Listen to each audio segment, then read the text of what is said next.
دوستان عزیز السلام علیکم. شما را یک بار دیگه خوش آمدید میگم با آشپزخانه نوری علی.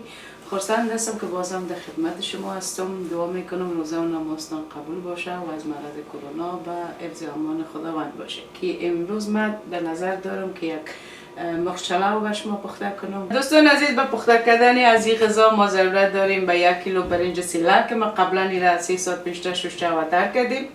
1.5 کیلو مرغ تازه است. و البته مواد خشکی که ما به این اخته کردن مرغ ضرورت داریم عبارت از گشنیز خشک است، رنگ دیگ است، زرچوبه است و از این رنگ شیرین هم یک کم استفاده میکنم. تقریبا نیم پیاله ماست است، 1 قاشق تامخوری زنجفیل است و 1 قاشق تامخوری هم سیر است و نمک هم به قدر ضرورت. با پخته کردن از این غذایی که من امروز به شما نشان میدم، البته به خاطر مرغ من از این دیگ استفاده میکنم که عبارت از دیگ بخار برقی است. شاید بعضی شما در خانه داشته باشید. مرغ در این پخته میکنم و همچنان چلاو در دیگ دیگر دم میدم. دوستا اول باید من مرغ اخته کنم که برای اخته کردن مرغ من از نیم گلاس ماست دارم. در بین این کاسه می‌ریزم. همچنین سیر و زنجفیل تازه است و از مواد خشک گشنیز خشک 1 قاشق چایخوری، نیم قاشق چایخوری زرچوبه میندازم، 1 قاشق چایخوری رنگ دیگ، البته این تون نیست بلکه تنها به خاطر رنگ مرغ است. همچنین از رنگ شیرین نیم قاشق چایخوری، زیادتر نمیندازم از این. نمک به قدر ضرورت. البته باید بگم که من فراموش کردم روغن پیشتر. من از روغن الیو اویل استفاده میکنم. در بین از این مرغ تقریبا 2 قاشق تامخوری الیو اویل میندازم. اینا رو تمام از این مواد با هم میکس میکنیم. دوستان عزیز، الان میخوایم که این مرغ از پشت سر، البته از روی سینه نه، از پشت سر من واز میکنم تا کمی مواد اخته ما خوب در بین مرغ داخل شود به این شکل. و طرف دیگه سینه مرغ هم البته 2 کارت میزنم و قسمت پایایشه. حالا می مرغ ما در بین مواد که تیار کرده بودم خوب اخته میکنم. دوستان عزیز، مدت 15 دقیقه من مرغ خوب صفا اخته کرده مانده بودم. اینا رو وقت رسیده باید رو پخته کنم. در بین از این دیگه بخار یا استن پاد من دیگه این مرغ پخته میکنم. البته با تقریبا مدت 20 دقیقه میمانم که مرغ داخل از این پخته شود. نمیخوایم که فول پخته شود، تقریبا 85 یا 90% پخته شود. بعد از اون دم دیگ خود میمانم.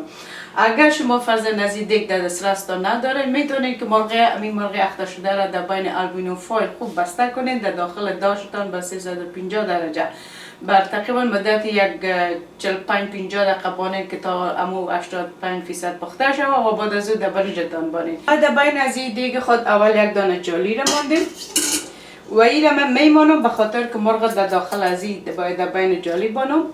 ایرمان پیش از اینکه من داخل بانم تقریبا من 2 گلاس یا 1.5 گلاس آب دارم. ایرمان در داخل از دیگه خود مندازم و این بشقابه کم میمانم این رقمی و همین مرغ در بینش پایان میکنم. البته باید بگم که مرغ بس سینهش طرف بالا میمانم. مرغ در داخل دیگ من ماندم. این حالا همین موادی که باقی مانده ایرم در سرش اضافه میکنم. حالا من سر دیگه بسته میکنم. ما میره به 20 دقیقه عیار کردیم دیگه بخوره. برای 20 دقیقه اینجا من تایم ماندم. حالا 20 دقیقه بعد باز مواز میکنم. دوستا بعد اینجا در سر گاز ما دیگه خود ماندیم و هوا انداختیم که جوش بیاد تا برنج خود دم کنم. دوستا برنج جوش آمد. حالا ما 2 قاشق نمک در برنج گرد میکنم و برنج داخل مندازم. اردو دیگه همزمان پخته شد. برنجم هم صاف کردم، نرم شد. مرغم در بین از دیگ پخته شده. اینا رو من نیم برنج در زیر دیگ خود مندازم و بعد از مرغ دلایش میمانم و باقی برنج در سر مرغ مندازم.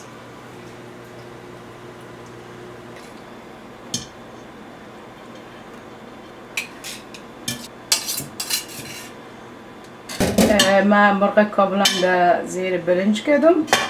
اینا نوبت آمده به روغن. ما اینجا روغن ساده جور کردیم، تنها و روغن است، مگم میخوایم که یک ذره از سوپ مرغی که در بین دیگ باقی مانده همراه از یک جای کنم و روغن خود پاش میدم و برنج باید که سراخ کنیم به خاطر دمش. متوجه باشین که مرغ داخلش نشکنه و از زیری ثابت که دارم همراه از یک ذره بندازم و دمگیر دیگ میمانم و دیگ خود تقریبا به مدت 50 دقیقه دم میمانم که تا خوب سعی دم بگیره و مرغی که تقریبا 75% پخته کرده بودیم باقیش در بین برنج باید پخته شد. دیگه در سر گاز ماندم. در شروع ما حرارت گاز خود از میدیم بالا میمانیم، یعنی میدیم های میمانیمش. دیگه من مکمل دم گرفته. اینا وقت رسیده که من ایره بخیر میکشم در غوری. دوستایی بود غذای امروز که ما پخته کردم عبارت از مرغ چلاو است که غذای کاملا مکمل است به ماه مبارک رمضان. امیدوار هستم که از این ویدیوی ما خوشتان بیاید و ازش استفاده کنین، پخته کنین و با فامیل عزیزتان در ماه مبارک رمضان لذت ببرین از خوردنش. و من همچنان نان گرم افغانی پخته کردم امروز که اینجا نان افغانی است، نان گرم است. امیدوار هستم که چینل ما را سابسکرایب کنین، کامنت بگذارین، لایک کنین و سابسکرایب بکنین. دیگه تا ویدیوهای بعدی انشاءالله همگی شما را به خدای کریم رحیم میسپارم. روزه و نمازتان قبول، در حفظ امان خداوند از مرض کرونا باشین. تا بار دیگر خداحافظتان می‌گویم.